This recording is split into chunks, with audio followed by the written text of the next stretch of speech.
എൻ്റെ പേര് ശിവദാസ്. വളാകുളം എന്ന സ്ഥലത്ത് ബ്രദേഴ്സ് മെറ്റൽ ഇൻഡസ്ട്രിയിൽ എന്ന സ്ഥാപനം നടത്തുകയാണ്. ഇത് ഏകദേശം പെരിന്തൽമണ്ണയിൽ നിന്ന് പാലക്കാട് റൂട്ടിൽ ഒരു 8 കിലോമീറ്റർ കഴിഞ്ഞാണ് ഈ സ്ഥലം വരുന്നത്. തുടങ്ങാനുള്ള സാഹചര്യം എന്ന് പറഞ്ഞാല്, ഞാൻ 2005 സൗദി അറേബ്യയിൽ ഗൾഫിൽ പോയി. അപ്പൊ അവിടെ ഞാൻ ഈ വെള്ളി മേഖലയിലാണ് ചെന്നപ്പെട്ടത്. അപ്പൊ അവിടുന്ന് ഏകദേശം ഒരു 6 വർഷം ഇൻഡസ്ട്രിയൽ വർക്ക് ചെയ്തതിന് ശേഷം ഞാൻ നാട്ടിൽ വന്നിട്ട് ഒരു സ്ഥാപനം തുടങ്ങുകയായിരുന്നു. അന്ന് കാര്യമായിട്ട് നമ്മൾ ചെയ്തിരുന്നത് പറഞ്ഞാല് വീടിന്റെ ഗ്രില്ല്, ഡോറ്, അതുപോലെ ഗേറ്റ്, അങ്ങനത്തെ കാര്യങ്ങളൊക്കെ ആയിരുന്നു. പിന്നെ റൂഫിംഗ് വർക്കുകൾ 2025 മാറിക്കഴിയുമ്പോൾ എന്ന് പറഞ്ഞു കഴിഞ്ഞാല് ഈ ഇരുമ്പിന്റെ മെറ്റൽ കൊണ്ട് ഉണ്ടാക്കുന്ന പല കാര്യങ്ങളും വന്നു തുടങ്ങി. ഇപ്പോ ഉദാഹരണത്തിന് ഇപ്പോ നമ്മളെ പ്രീ ഫാബ്രിക്കേറ്റഡ് നമ്മളെ വലിയ ബിൽഡിങ്ങും കാര്യങ്ങളൊക്കെ ഐബീമും കാര്യങ്ങളിലൊക്കെ ചെയ്യൽ തുടങ്ങി. അതുപോലെ ഷീറ്റിന്റെ ഇതിൽ പറയുകയാണെങ്കിൽ പല ഐറ്റം ഷീറ്റ് ആയി തുടങ്ങി.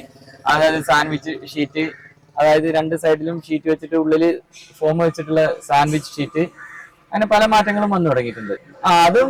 അതും ഈ 2012 ശേഷം വന്നാണ് കട്ടള ജനല്, അതായത് സ്റ്റീലില് വിൻഡോസും ഡോറും ചെയ്യുന്നത് ഇപ്പോ അടുത്ത കാലത്ത് തുടങ്ങിയിട്ടുള്ളൂ.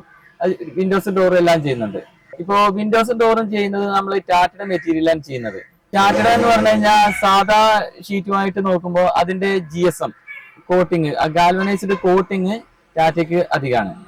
അതുപോലെ തിക്നെസ് സാധാ ഷീറ്റിനെ നോക്കുമ്പോൾ തിക്നെസ്സിൽ മാറ്റമുണ്ട്. ഇപ്പോ ഒരു വീട് ഡിസൈൻ ചെയ്യുമ്പോൾ ആർക്കിടെക്ട് അതിന്റെ ഇന്റീരിയർ ഡിസൈൻ ഒക്കെ ഡിസൈൻ ചെയ്തിട്ടുണ്ടാവും. ആ ഡിസൈനും നമുക്ക് പ്ലാനും തരിക, അതിനനുസരിച്ചിട്ട് നമ്മൾ ചെയ്യുന്നു. അവര് പറയുന്ന ഡിസൈനിനനുസരിച്ച് ചെയ്തു കൊടുക്കുന്നു. സ്റ്റെയർ കേസിൽ എന്ന് പറഞ്ഞാല് ആദ്യം നമ്മള് ഇരുമ്പ് പൈപ്പിലും കാര്യങ്ങളിലും ഒരു ഡിസൈൻ പൈപ്പിലും കാര്യങ്ങളൊക്കെ ചെയ്തിരുന്നത്. പിന്നെ അത് SS മാറി. ഇപ്പൊ അത് SS നിന്ന് വീണ്ടും നമ്മള് പോളിഷ് റാഡ്, അതായത് പോളിഷ് റൗണ്ട് റാഡ്, അതുപോലെ ചെറിയ 20 mm സ്ക്വയർ ട്യൂബ്, പോളിഷിന്റെ സ്ക്വയർ റാഡ്, അതൊക്കെ വെർട്ടിക്കൽ ആയിട്ട് ഒരു 8 സെന്റിമീറ്റർ 10 സെന്റിമീറ്റർ ഗ്യാപ്പിൽ ചെയ്യുന്ന ഒരു ഇതായി മാറിയിട്ടുണ്ട്.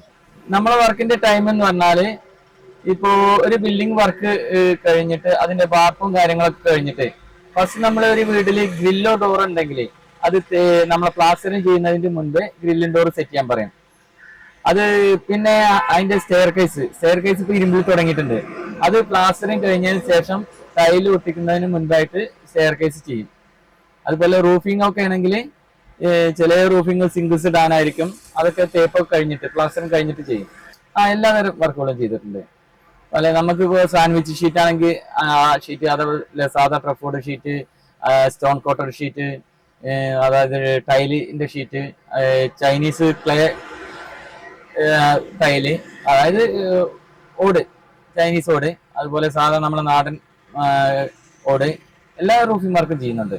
ഫീഡ്ബാക്ക് എന്ന് പറയുമ്പോൾ നമ്മളൊരു കൊട്ടേഷൻ കൊടുക്കുകയാണെങ്കിൽ നമ്മൾ ഇന്ന സാധനം എന്ന് പറഞ്ഞാൽ ആദ്യമേ പറഞ്ഞു കൊടുക്കും കൊട്ടേഷൻ. ആ കൊട്ടേഷനിൽ പറഞ്ഞ സാധനങ്ങൾ ഉപയോഗിച്ചിട്ടാണ് നമ്മൾ ചെയ്യാറ്. അതുകൊണ്ട് ഇതുവരെ ഒരു വർക്കിന് ചെയ്തിട്ട് മോശം എന്ന് ആരും ഇതുവരെ പറഞ്ഞിട്ടില്ല. കോമ്പറ്റീഷൻ ഈ മേഖലയിൽ നല്ലവണ്ണം കോമ്പറ്റീഷൻ ഉണ്ട്. ഫ്രീലാൻസ് വർക്ക് എന്ന് പറഞ്ഞാല് ബാധിക്കാറുണ്ടോ ചോദിച്ചാൽ ബാധിക്കാറുണ്ടായിരിക്കും, പക്ഷെ ഞാൻ അത് ശ്രദ്ധിക്കാറില്ല. എനിക്ക് വരേണ്ട വർക്ക് എങ്ങനെയായാലും എനിക്ക് തന്നെ വരും. ഞാന് പെരിന്തൽമണ്ണ ഏരിയയിൽ മാത്രമല്ല, ഇപ്പൊ കോഴിക്കോട് വർക്ക് ചെയ്തിട്ടുണ്ട്, അതുപോലെ പാലക്കാട് വർക്ക് ചെയ്തിട്ടുണ്ട്, പട്ടാമ്പി, കൊപ്പം. ഇപ്പൊ അടുത്ത ഒരു 4-5 മാസം മുൻപ് കോയമ്പത്തൂരായിരുന്നു വർക്ക്. അതുപോലെ ഒറ്റപ്പാലം, എല്ലാം നമ്മൾ എവിടെ വർക്ക് കിട്ടുന്നത് വെച്ചെങ്കിൽ അങ്ങോട്ട് പോകും. എന്റെ കൂടെ ഇപ്പൊ വർക്ക് ചെയ്യുന്നത് 5 പേരാണ്, ഞാനടക്കം 6 പേരാണ്. ഞാനും വർക്ക് ചെയ്യുന്ന ആൾ തന്നെ, എല്ലാ രീതിയിലും വർക്ക് ചെയ്യുന്ന ആളാണ്. അവര് നല്ല രീതിയിൽ സപ്പോർട്ട് ചെയ്യുന്ന ആൾക്കാരൊക്കെ ചെറിയ പയ്യന്മാരാണ്. ചെറിയ പയ്യന്മാർ പറഞ്ഞൊക്കെ 30 വയസ്സിന് ആ റേഞ്ചിലുള്ള ആൾക്കാരാണ്.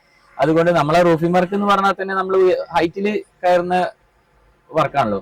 അപ്പോൾ ഹൈറ്റിലൊക്കെ കയറി വർക്ക് ചെയ്യാൻ അധികം പേടിയില്ലാത്ത ആൾക്കാരാണ്. അതുകൊണ്ട് അവര് നല്ല സപ്പോർട്ട് ഉണ്ട്. ഫാമിലിയിൽ അച്ഛൻ, അമ്മ, ഭാര്യ, 2 മക്കൾ, ഒരു ആൺകുട്ടി, ഒരു പെൺകുട്ടി. ബിസിനസ് ഒക്കെ മാറ്റി നിർത്തിയ പ്രവർത്തനങ്ങൾ എന്ന് പറഞ്ഞു കഴിഞ്ഞാല്,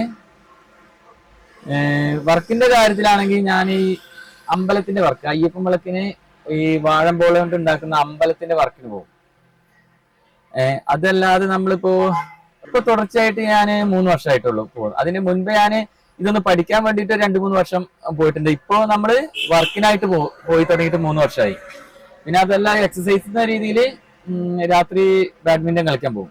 രാഷ്ട്രീയ രംഗത്ത് പ്രവർത്തനം കമ്മിയാണ്, പക്ഷെ സോഷ്യലായിട്ട് ഉള്ള പ്രവർത്തനം ഞങ്ങളുടെ നാട്ടിൽ തന്നെ ഒരു പൗരസമിതി എന്ന് പറഞ്ഞ ഇതുണ്ട്, ഒരു സംഘടന ഉണ്ട്.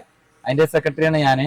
അതായത് നമ്മള് ഇപ്പൊ നാട്ടിലുള്ള ഓരോ കാര്യങ്ങൾക്കും നമ്മളെ ഹെൽപ്പ് ചെയ്യുന്ന രീതിയിലുള്ള ഒരു സംഘടനയാണ്. അതുപോലെ നമ്മുടെ നാട്ടിലെ അമ്പല കമ്മിറ്റി അതിലൊക്കെ നമ്മൾ അംഗമാണ്.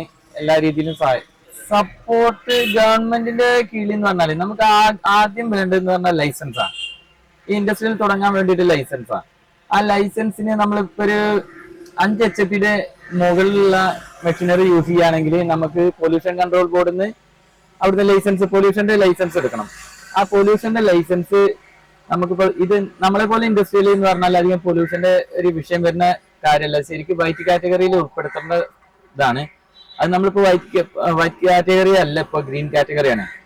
അപ്പൊ അത് വൈറ്റ് കാറ്റഗറിയിൽ ഉൾപ്പെടുത്തി കഴിഞ്ഞാൽ നമുക്ക് കുറച്ചുകൂടി ഗുണം കിട്ടും. കാരണം നമുക്ക് പഞ്ചായത്ത് ലൈസൻസ് മാത്രം എടുത്താൽ മതി. അത് ഓപ്പണായി ഇപ്പൊ എന്റെ അറിവില് ഓപ്പൺ ആയിട്ട് നമ്മളൊരു റൂഫിംഗ് ചെയ്ത് കഴിഞ്ഞാല് അതിന് പഞ്ചായത്തിൽ നിന്ന് പെർമിഷനും ടാക്സൊന്നും വേണ്ടെന്നാണ്. പക്ഷെ അത് ഓപ്പൺ അല്ലാത്ത രീതിയിൽ നമ്മൾ വാള് ചെയ്ത് കഴിഞ്ഞാൽ അത് വീടിന്റെ ഭാഗമായി കണക്കാക്കിയിട്ട് ചിലപ്പോൾ അതിന് ടാക്സ് വേണ്ടി വരും. എന്റെ ഫ്യൂച്ചർ പ്ലാൻ എന്ന് പറഞ്ഞാൽ ഞാൻ ആദ്യം പറഞ്ഞല്ലേ PB, അതായത് വലിയ കെട്ടിടങ്ങള്, അതായത് IBM സെക്ഷൻ കൊണ്ടൊക്കെ ചെയ്യുന്ന നമ്മളെ മാള് പോലത്തെ ഉള്ള കാര്യങ്ങള് ചെയ്യാനുള്ള നല്ല ആഗ്രഹമുണ്ട്. നമ്മൾ പുതുതായി വരുന്ന ഇപ്പൊ ഇൻഡസ്ട്രിയൽ ഫീൽഡിലേക്ക് വരുന്ന ഒരാളാണെങ്കിൽ ഇപ്പോ പഴയ പോലെയല്ല. ഇപ്പൊ ഇൻഡസ്ട്രിയൽ ഫീൽഡ്, മെറ്റൽ ഫീൽഡ് എന്ന് പറഞ്ഞു കഴിഞ്ഞാല് എന്താ പറയാ, അധികം നമുക്ക് വർക്കുകൾ വരുന്ന ഒരു മേഖലയായി മാറിയിട്ടുണ്ട്. ഇപ്പൊ ഒരു വീടാണെങ്കിലും ഒരു കെട്ടിടമാണെങ്കിലും മെറ്റൽ കൊണ്ടുള്ള ഇപ്പൊ എന്ത് പറയുന്നു 50% കാര്യങ്ങൾ ഇപ്പൊ മെറ്റൽ കൊണ്ട് ചെയ്യുന്ന രീതിയായി മാറിയിരുന്നു. അപ്പൊ എന്തുകൊണ്ടും ഒരു പുതിയ ആൾക്ക് ധൈര്യമായിട്ട് കടന്നു വരാം. ഇത് പെരിന്തൽമണ്ണയിൽ നിന്ന് ഏകദേശം ഒരു 8 കിലോമീറ്റർ കഴിഞ്ഞ്, പാലക്കാട് റൂട്ട് 8 കിലോമീറ്റർ കഴിഞ്ഞിട്ട് കാപ്പുമുഖം വളാങ്കുളം എന്നൊരു സ്ഥലമുണ്ട്. അതായത് ഉടമല റോഡിന്റെ നേരെ ഓപ്പോസിറ്റ് ആണ് എന്റെ ഈ സ്ഥാപനം ബ്രദേഴ്സ് മെറ്റൽ ഇൻഡസ്ട്രീസ് വരുന്നത്.